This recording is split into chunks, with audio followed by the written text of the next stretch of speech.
Je suis en colère contre la société dans laquelle nous vivons, et je ne comprends pas pourquoi tout le monde entier n'est pas en colère.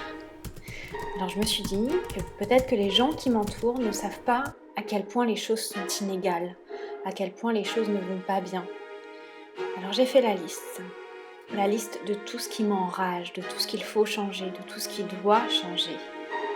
Les pouvoirs politiques, la surconsommation, les mensonges d'État, les 1% les plus riches, la 6e extinction de masse, le racisme systémique, la société patriarcale, l'aviation, l'armement, l'industrie pharmaceutique, la précarité, le toujours plus, la manipulation des médias, et j'en passe.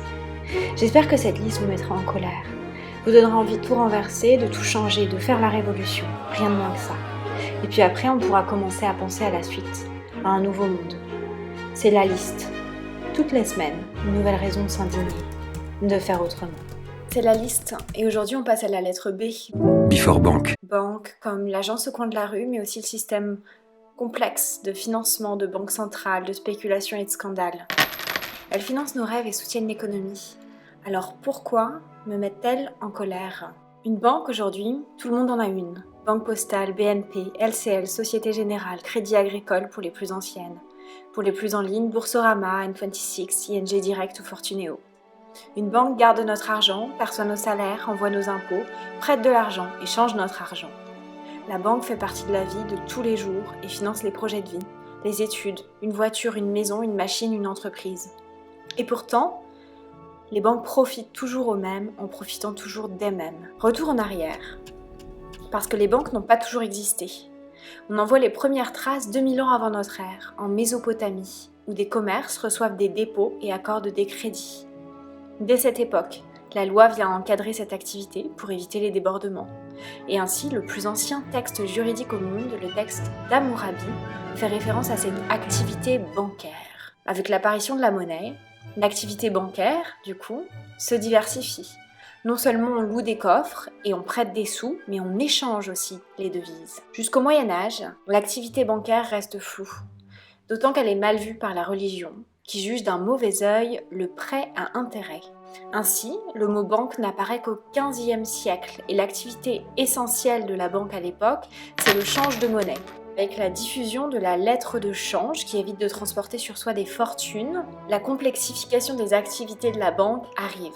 Stockage, mais aussi échange, transport et prêt d'argent, à la fois pour les particuliers mais aussi pour la royauté, à des taux défiant toute concurrence. Depuis, les crises bancaires ont succédé aux krachs boursiers, à des nationalisations, des réglementations plus sévères, des obligations et de la transparence, des mensonges et des scandales. Difficile de savoir clairement si la confiance en la banque est réelle. Parce que si 99% des Français ont des comptes en banque, c'est aussi parce que tout salaire doit être versé sur un compte. Et parce qu'aujourd'hui, il semble inenvisageable de vivre sans banque. Alors si la banque est si centrale dans nos vies et semble permettre de réaliser rêves et projets, pourquoi suis-je en colère contre les banques ? Pourquoi apparaissent-elles sur ma liste ? Parce que les banques sont le moteur de notre système capitaliste et qu'elles profitent toujours et encore aux riches, sans aucune transparence. Alors qu'à l'origine, elles ont permis de développer des activités, d'acheter des propriétés, aujourd'hui les banques prêtent essentiellement à ceux qui en ont les moyens, ceux qui justifient d'un salaire régulier, d'un CDI. Rappelons qu'en France, en 2019, 90% des contrats signés étaient des CDD. Logique, me direz-vous ? Eh bien, même lorsqu'elles prêtent, il y a des différences. Revenus élevés égale taux d'intérêt plus favorable. Alors non, les banques ne prêtent pas nécessairement qu'aux riches. On questionnera d'ailleurs ce que veut dire être riche. Par contre, il vaut mieux être riche pour emprunter. Pas très logique tout ça, mais très logique, lorsque le but c'est toujours plus d'argent. Parce que oui, l'objectif des banques n'est pas de nous enrichir, nous. Sous couvert de nous aider à accéder à nos rêves, les banques sont rémunérées. Évidemment, il s'agit d'une activité commerciale. En plaçant notre argent dans une banque, on imagine peut-être celui-ci dormir tranquillement au chaud dans un coffre, mais en fait la banque investit cet argent pour elle-même en gagner. Et la banque a un appétit monétaire insatiable. Elle investit donc là où elle a gros à gagner, en finançant allez, pas trop de suspense, les énergies fossiles. Le rapport Banking on Climate Change, qui est sorti cette année, en 2020 donc, révèle que les banques ont accordé l'équivalent du PIB de la France aux énergies fossiles depuis la signature de l'accord de Paris. Non contente de financer ces industries destructrices pour notre environnement, elle n'hésite pas à investir également dans les secteurs les plus dangereux de l'énergie fossile. Extraction gazière et pétrolière en Arctique, exploitation de sable bitumeux, production de pétrole et de gaz de schiste, charbon et gaz naturel liquéfié. Ainsi, la Société Générale a investi 8,5 milliards de dollars dans ces secteurs depuis l'accord de Paris. Et elle a même triplé ses financements de pétrole, gaz de schiste et de gaz naturel liquéfié entre 2018 et 2019. Pour vous donner une petite idée, un rapport Oxfam de 2018 met en évidence qu'en 2016 et en 2017, sur 10 € de financement accordés par les banques aux énergies, 7 € vont aux énergies fossiles contre 2 € seulement aux renouvelables. Pire, les banques ont réduit leur financement à destination des énergies renouvelables. Les conclusions de ces associations sont claires. Sans régulation de l'État, ces investissements vont continuer, car ils rapportent. Mais alors l'État dans tout ça ? Eh bien, il semble assez clair, là aussi, que l'État n'a pas envie de se risquer à aller à l'encontre des banques. Ainsi, après la crise des subprimes, la France n'a sanctionné aucune banque. D'ailleurs, en 2008, ce sont les banques qui ont dicté à l'État comment il fallait les sauver.